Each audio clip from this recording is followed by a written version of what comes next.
AI artificial intelligence cyber frauds. AI cyber अपराध धोखाधड़ी part 3 जागरूकता अभियान राष्ट्रीय सेवा योजना के सौजन्य से। नमस्कार साथियों, आज की इस वीडियो में हम जानेंगे कि किस प्रकार साइबर अपराधी आर्टिफिशियल इंटेलिजेंस का प्रयोग करके जनसाधारण को ठगी का शिकार बना रहे हैं। राष्ट्रीय सेवा योजना द्वारा पेश की जाने वाली इस वीडियो का उद्देश्य आपको साइबर खतरों से सावधान करना है और साइबर सुरक्षा के बारे में जागरूक करना है। स्रोतों का इस वीडियो में सहयोग व्यक्त करता हूं, प्रत्यक्ष या अप्रत्यक्ष जिन लिया गया है उनका मैं आभार व्यक्त करता हूं।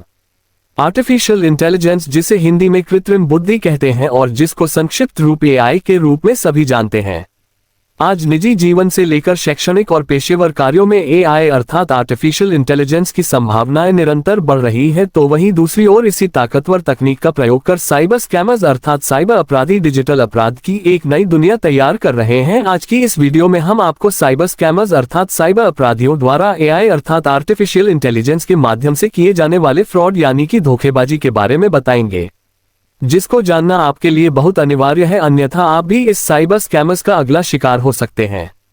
आजकल AI अर्थात आर्टिफिशियल इंटेलिजेंस के प्रयोग से घिबली स्टाइल फोटो बनाने के बाद ChatGPT से नकली पैन कार्ड और आधार कार्ड बनाया जाने लगा है। कुछ लोगों ने इस तकनीक का प्रयोग करते हुए अपने आधार कार्ड और पैन कार्ड को सोशल मीडिया पर शेयर किए हैं। साइड में आप आधार कार्ड और पैन कार्ड के AI तकनीक से बने नमूने देख सकते हैं। यद्यपि नए पैन कार्ड 2.0 और आधार कार्ड दोनों में एंटी फ्रॉड फीचर जोड़े गए हैं, जिससे कार्ड की फेक कॉपी बनाना या KYC को बाईपास करना इतना आसान नहीं है।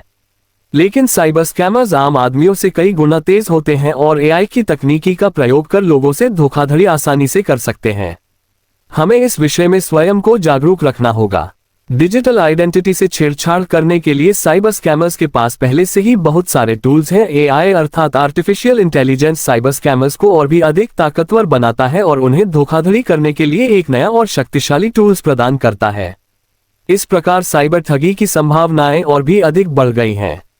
AI अर्थात आर्टिफिशियल इंटेलिजेंस टूल्स से फोटो, चित्र, लोगो हूबहू ऐसे बनाए जा सकते हैं कि वे ऐसे लगते हैं मानो वास्तविक हो अर्थात सच्चे हो। हालिया रिपोर्ट के आधार पर कहा जा सकता है कि AI आर्टिफिशियल इंटेलिजेंस के प्रयोग से डीप फेक धोखाधड़ी, फर्जी डेटिंग एप्स, रोमांस स्कैम आदि में काफी वृद्धि हुई है। भारतीयों में करवाए गए सर्वे के आधार पर भी पता चला है कि चैटबॉट से वास्तविक मनुष्य होने का भ्रम, फर्जी जीवन वृत्त अर्थात फेक प्रोफाइल और भावनात्मक संदेशों द्वारा उन्हें इस जाल में फंसाने का प्रयास किया गया। साइबर स्कैमर्स आजकल audio, video, text message, Gmail, images आदि में इसी AI अर्थात आर्टिफिशियल इंटेलिजेंस टूल्स का इस्तेमाल कर रहे हैं। आजकल हर कोई गूगल के बजाय AI टूल्स पर अपने सारे जवाब सवाल पूछ रहा है, जिससे AI आधारित फाइनेंशियल एप्स डेवलप हो गए हैं और लोग उसका प्रयोग कर रहे हैं। ये ऐप्स साइबर स्कैमर्स को फ्रॉड करने का एक हथियार प्रदान करता है। साइबर स्कैमर्स भी AI तकनीकी से इसी प्रकार के हूबहू ऐप्स डेवलप करते हैं, जिसके प्रयोग से हम आसानी से ठगी का शिकार हो जाते हैं, क्योंकि हम उन्हें वास्तविक मानकर डाउनलोड कर लेते हैं और उस पर मांगी गई निजी जानकारियां साझा कर देते हैं, जो कि बाद में हमारे लिए फाइनेंशियली हानिकारक सिद्ध होती हैं। जो लोग अपने डॉक्यूमेंट वेरिफिकेशन अर्थात दस्तावेज सत्यापन को बिना सोचे समझे साझा कर देते हैं, उन्हें बाद में पछताना पड़ता है। आर्टिफिशियल इंटेलिजेंस की इस बात को देखते हुए आम आदमी तथा सरकार की निजी सूचनाओं को सुरक्षित रखने की चिंताएं बढ़ गई है। आइए अब जानते हैं कि AI अर्थात कौन से संभावित खतरे हो सकते हैं में कौन। 1. डेटा से छेड़छाड़। स्कैमर्स AI तकनीक का सहारा लेकर उपलब्ध डेटा से छेड़छाड़ कर सकते हैं। वे दुर्भावनापूर्ण अथवा गलत डेटा भरकर नकारात्मक फीडबैक अर्थात आउटपुट जनरेट कर सकते हैं। 2. Predictive attack. AI अर्थात आर्टिफिशियल इंटेलिजेंस यूजर के व्यवहारिक ढंग अथवा शैली को पहचान कर सकते हैं, जिससे AI यूजर के धन निकासी का समय और निजी जानकारी आसानी से जान सकते हैं। इसके प्रयोग द्वारा स्कैमर्स यूजर को आसानी से सेंध लगा सकते हैं। 3. Deep fake. AI तकनीक से ऑडियो और वीडियो के ओरिजिनल कंटेंट में छेड़छाड़ आसानी से किया जा सकता है, अर्थात उसमें आसानी से मनचाहा परिवर्तन किया जा सकता है। यहां तक कि फर्जी कंटेंट को भी वास्तविक जैसा बनाया जा सकता है। इस फर्जी कंटेंट को AI द्वारा वायरल करके संदेह और अनिश्चितता पैदा की जा सकती है, जिससे कोई भी ठगी का शिकार हो सकता है। 4. Advance phishing attack. पारंपरिक स्पैम फिल्टर को पास करके AI यूजर के व्यवहार का विश्लेषण करके एआई अर्थात आर्टिफिशियल इंटेलिजेंस आसानी से आकर्षक और वास्तविक लगने वाले संदेश या ईमेल तैयार कर सकता है, जिससे यूजर एडवांस फिशिंग का शिकार आसानी से हो सकता है। 5. Credential stuffing. एआई अर्थात आर्टिफिशियल इंटेलिजेंस क्रेडेंशियल को आसानी से कॉपी कर सकता है। अवैध तरीके से एक्सेस प्राप्त करने के बाद बार बार प्रयोग में लाए गए पासवर्ड का आसानी से प्रयोग कर सकता है। इस प्रकार धन संबंधी कार्यों में भी सेंध लगाई जा सकती है। स्कैमर्स एआई अर्थात आर्टिफिशियल इंटेलिजेंस टूल्स से हमें ठगी का शिकार नहीं कर सके, इसके लिए हमें निम्नलिखित बातों का ध्यान रखना चाहिए। 1. सबसे पहले हमें ऑनलाइन कार्य करते समय सतर्कता बरतनी चाहिए। 2. समय समय पर अपना पासवर्ड बदलते रहना चाहिए। 3. अलग अलग प्लेटफॉर्म पर अलग अलग पासवर्ड बनाएं। 4. सभी के लिए एक ही पासवर्ड ना रखें। 5. ऑनलाइन किसी प्रकार की जानकारी या सूचना देने से पहले आश्वस्त हो ले कि यह वास्तविक है।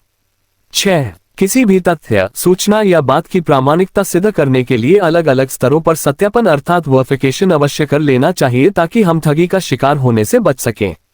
7. डीप फेक की आशंका को जरूर जांचना चाहिए। OYERFRALIDSICETY। डीप फेक वाली ऑडियो वीडियो में मानवीयता का अभाव होता है, अर्थात वे भावनाहीन होती हैं। डीप फेक वाली वीडियो में चेहरे के हाव भाव, होठों और आंखों को अवश्य देखना चाहिए। ऐसा करने पर हम आसानी से जान सकते हैं कि वीडियो वास्तविक है या फेक, अर्थात वीडियो झूठी है या सच्ची। 8. आजकल प्ले स्टोर पर ऐप्स की भरमार है, जिससे स्कैमर्स इस स्थिति का लाभ उठाकर नकली ऐप्स प्ले स्टोर पर अपलोड कर देते हैं। इसलिए धन संबंधी कार्यों, बिजनेस अथवा हमारे व्यक्तिगत डॉक्यूमेंट से संबंधित जानकारी साझा करने वाली ऐप्स को डाउनलोड करने से पहले जान लेना चाहिए कि हम ओरिजिनल ऐप्स डाउनलोड कर रहे हैं। दूसरे शब्दों में मिलती जुलती ऐप्स का प्रयोग ना करें, ये हमारे लिए हानिकारक हो सकती है। गूगल द्वारा अथवा भारत सरकार के संचार मंत्रालय द्वारा सत्यापित की गई ऐप्स अर्थात वेरीफाइड ऐप्स का ही प्रयोग करना चाहिए।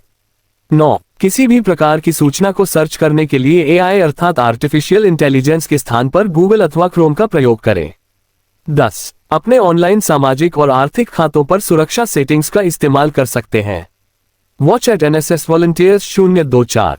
साइबर क्राइम से संबंधित हमारे 2 अन्य वीडियोस डिजिटल गिरफ्तारी और फिशिंग स्कैम को भी अवश्य देखें, जिससे आप स्वयं को धोखाधड़ी से बचा सकते हैं, जिसके लिंक्स नीचे दिए गए हैं। 1. https://youtube.be/coldem1hsg c = nzolhtcd3mu3 zettabyte 2. https://youtube.be/ua27com c = v20mug9 edpmc1 Follow me on social media. Follow me on Instagram. https://www.instagram.com/nss2025holambi. Iksha = d2playhdzenc24w. Follow me on X Twitter. NSS Holambi @ 1,310,429 @NSS:366606. https://x.com/nss:366606 T = r/teuxdsdbxpgkdpg और S = 03. Follow me on Facebook. https://www.facebook.com/share/1mubs2vhgx/. Follow me on YouTube. https://youtube.com/@nssvolunteers024 C = cgabfg9f1bztgn. Subscribe my channel, Rashtriya Seva Yojana, National Service SCH. @NSS Volunteers 024. @NSS Volunteers 024 Like, subscribe, comment, share.